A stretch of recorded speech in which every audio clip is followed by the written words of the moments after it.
Bismillahirrahmanirrahim. Ja'al haqq wa zaqal batil innal batila la yatakallamuna illa man adina lahu rahman. Assalamualaikum warahmatullahi wabarakatuh. Bismillahirrahmanirrahim. Alhamdulillahilladzi allafa baina qulubina fa asbahna bi ni'matihi ikhwana walladzi anzala as-sakinata fi qulubil mu'minin liyazdadu imanan ma'a imanihim walillahi junudus samawati wal ard wa kana Allahu aliman hakima. Allahumma salli ala sayyidina wa maulana wa syafi'ina wa uswatina wa habibina wa qurrati a'yunina Muhammadin sallallahu alaihi wasallam wa ala alihi wa sahbihi ila yaumil qiyam. Rabbana atina min ladunka rahmah wa hayyi' lana min amrina rasyada. Hadratul muhtaramin, ashabal fadilah, para ulama, para habaib yang saya muliakan, wa ala ra'sihim Habib Rizik Syihab, Habib Ali, Ustaz Khattat, dan para musyarikin semuanya yang saya muliakan. Pertama, saya sampaikan penghargaan kepada usaha FPI ini. Pertama, untuk mengokohkan akidah yang selama ini suka dikaburkan orang, yakni Al-Asy'ariyah. Selanjutnya meningkat kepada Quran, bukan hanya isinya tapi thariqah tafsirnya yang mulai dibelokkan dengan berbagai macam teori yang sebetulnya bukan tafsir. Hermeneutika itu adalah filsafat. Jadi dia berangkat dari pikiran orang ke Quran, bukan dari Qurannya ke pikiran orang.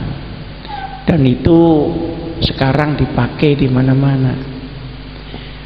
Bahkan Al-Mukarram Profesor Dr. Quraish Shihab itu minta pensiun dini dari YIN.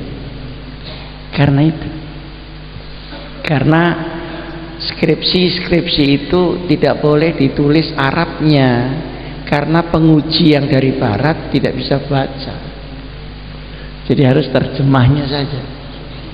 Berarti ada pendangkalan di situ. Nah, jadi kalau ini kita mulai bahas dengan ilmiah, itu sangat bagus. Yang kedua, saya tertarik dengan temanya sudah waktunya Islam memimpin dunia. Dari dulu sudah waktunya. Cuma bagaimana kita menciptakan waktu itu. Oleh karenanya, karena masalah akidah syariah sudah dibicarakan, maka saya akan memberikan gambaran kira-kira bagaimana tatbiqus syariah itu di dalam kondisi yang sekarang sudah ada. Jadi yang dari saya ini bukan mengaji ilmiah, tapi mengaji waqi'iyah saja.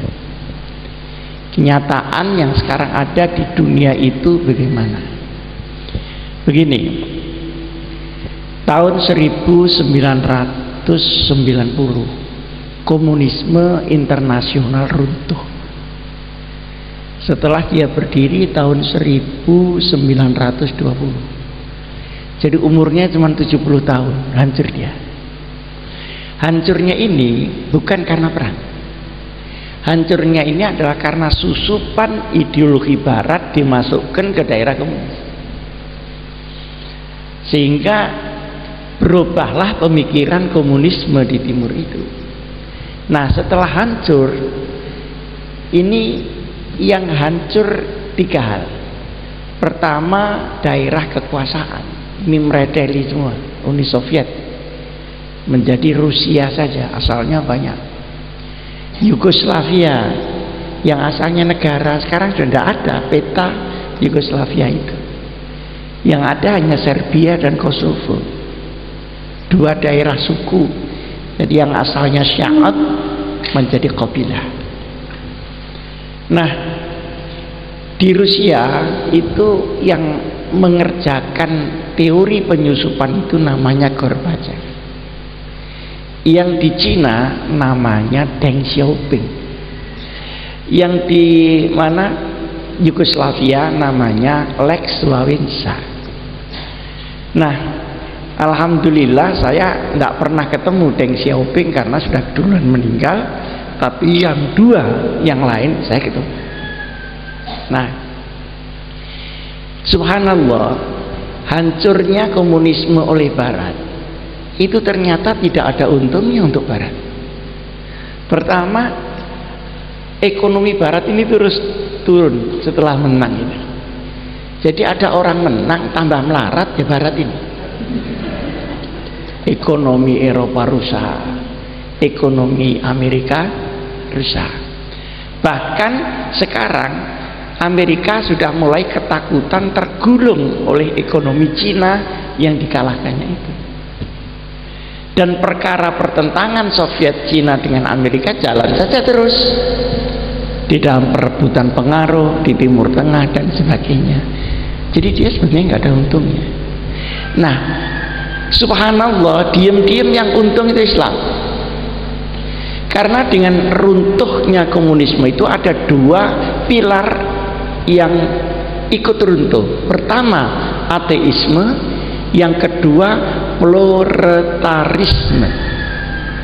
Ateisme itu adalah orang komunis tidak boleh percaya dengan Tuhan. Bukan tidak hanya tidak percaya, tidak boleh percaya. Dan itu menurut undang-undang. Yang kedua, tidak boleh punya harta sendiri, semua milik negara. Jadi sudah tidak ada apa hirasatul mal dan sebagainya, karena mal itu dia secukupnya dia makan kepada negara. Jadi 2 hal ini sebetulnya selain bertentangan dengan syariat, juga bertentangan dengan kodrat, dengan sunnatullah. Jadi sudah bertentangan dengan kemauan Tuhan yang sebenarnya tidak bisa ditentang. Jadi sekarang ekonomi itu bebas di Cina.